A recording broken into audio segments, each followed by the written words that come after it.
Good morning and welcome to Talkable San Leandro, a series of community conversations with people in San Leandro who are making a difference. Today we have Corina Lopez with us, and Corina is a council person for District 5, just close to the office here. Good morning, Corina. How are you? Good morning. How are you? I'm doing very well, and I want to thank you for joining us. Thank you for the invitation. Good. And so, I'm kind of going to go through the same types of questions that we've gone with the other candidates. And so first, I kind of want to just hear about Corina, a little bit of personal information about where did you grow up? How many kids were in the family? What'd your parents do? Just as a younger person, those formative years. Well, I am a daughter of migrant farm workers. We grew up going between the lettuce harvests of Yuma, Bakersfield, and Salinas, the Salinas Valley. How many of you were there? How many kids? I have a younger sister and two brothers, and then I have a half brother. All right.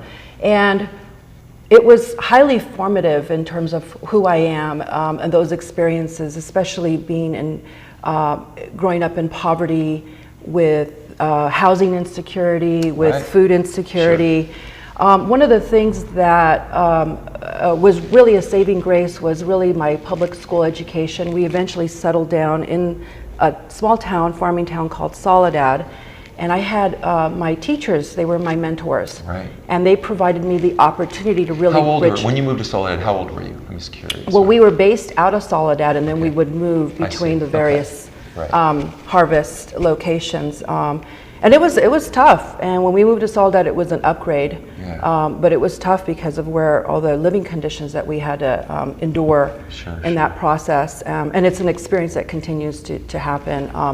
But when I eventually was able to really do well academically, especially in math.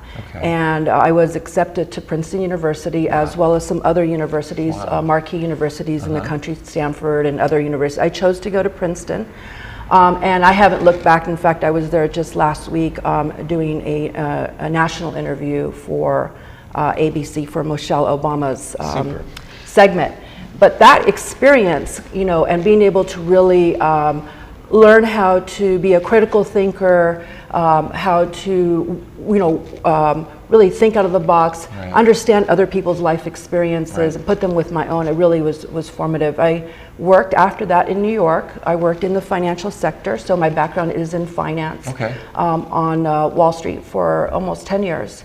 I did really well as a financial analyst, doing projections for large banking concerns.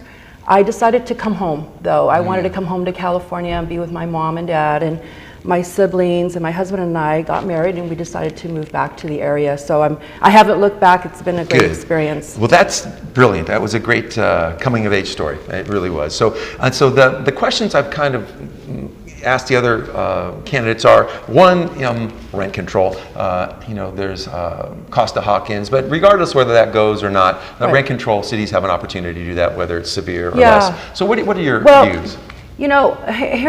Here's the conundrum. The conundrum is that, and the challenge really is, that San Leandro is already the most affordable city in the East Bay.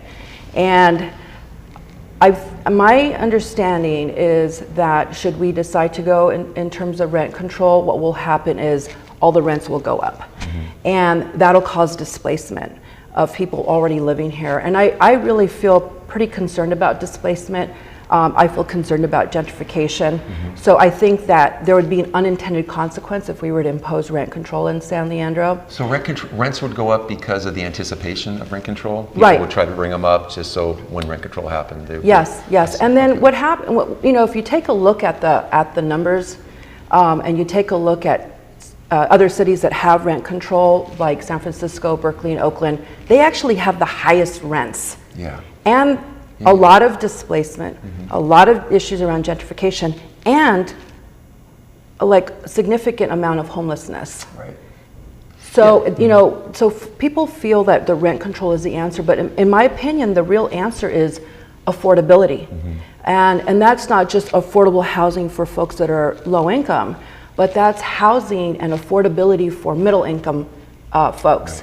And one of my platform pieces is to do workforce housing. And some people are unfamiliar with that, but basically it's providing housing for working class folks here in San Leandro, people who are teachers and, right. you know, we want to be able to have a segment that's not necessarily over at market rate, which is, you know, high, relatively speaking, for new housing.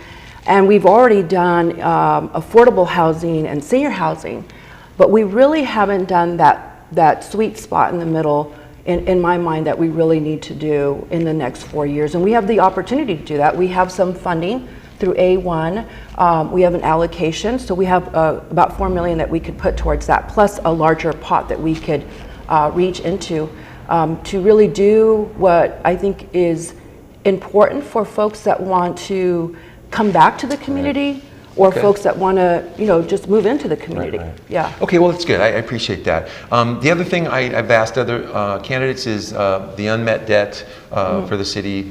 It's teetering around 2.3 million, 200 million. 200 million. Right. So are there things, I know it's a systemic problem in California. Yes. Most cities are under tremendous debt. San Leandro is probably handling it better than most. But are there things that we can do to mitigate, to stave off the worst of this situation? Well, here's the good news, and here are the facts. The current council has already put certain programs in place to address the issue face on. In fact, that was one of the first things that we did. And so there are two dimensions to that. One is an irrevocable trust that we've set towards these liabilities. And we have put in, our goal was 4 million when we started, but we actually have put in 15 million into that fund.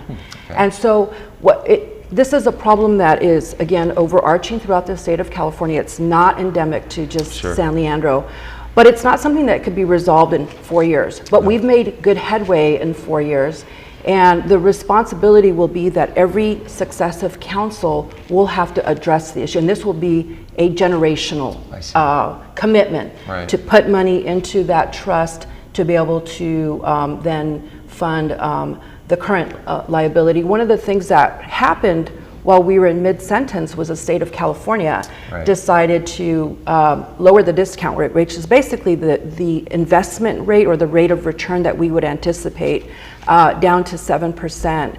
And that was highly and negatively impactful for you know, the projection and what our liability would be on an actuarial level. The other thing too is the amortization was also condensed from 30 years to 20 years, which put a secondary pressure on that number. So some of it, a lot of it's out of our control. These are these are numbers that are set by the state of California, and then we have to abide by them. So hopefully, you know, the other council members, you know, 10 years out or 15 years out, will continue to have the fiscal discipline that this current council has had and stock money away. We've been, even though we've done that, we've still been able to preserve our reserve levels. So we're above our stated policy, which is 16.67%. And so I feel really proud of that because we've been able to expand city services, put money away towards the pension issue, while keeping our reserves at the healthy level, and also improve our credit rating by refinancing debt and saving over $8 million in that way. So it's been, I think, a highly productive and highly functional council in terms of fiscal responsibility and accountability, responsibility and accountability. So I continue to feel that this is probably the most important issue in terms of, without a healthy budget, other things, no matter how much political will, is unachievable. So folks that are really good stewards of that budget are necessary and imperative to be in office. Okay, good. I wanted just to mention the marina. I do want to have enough time to in fact, let's do this. I think, you know, I started the clock a little late. So let's go on and tell us a little bit about your last 4 years, some of your accomplishments, and what you're most proud of.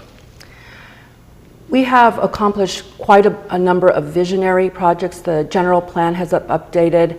There's been a creek walk plan. The broadband strategy was updated. That was something that I put forward and on the council calendar.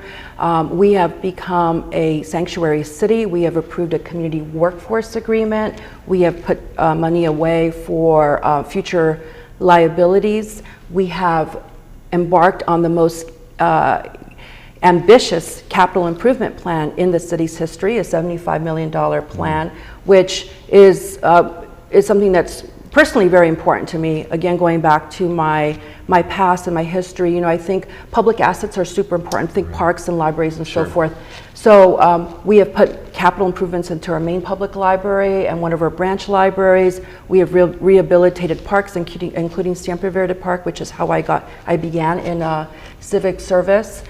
And I mean, I could go on and on. No, it does. It is. There's been a lot accomplished. It seems, and there's been some harmonious kind of results in that. Yes. And so it means it really is a function of being able to work well with a lot of stakeholders to get there. And I've been really proud of that, and being able to work with my colleagues, being able to work with staff and the community really, who helps inform us as to what the priorities of the community should be. So we take surveys in and we take polls in, and that then determines how we go forward. So that information, that feedback's really important. Well, listen, I want to thank you again for coming in and talking to me. Thank you. I want to thank our viewing audience for viewing Talkable San Leandro, and I want to encourage people to keep up the conversation. In the meantime, and until next time, thank you. Bye. Bye.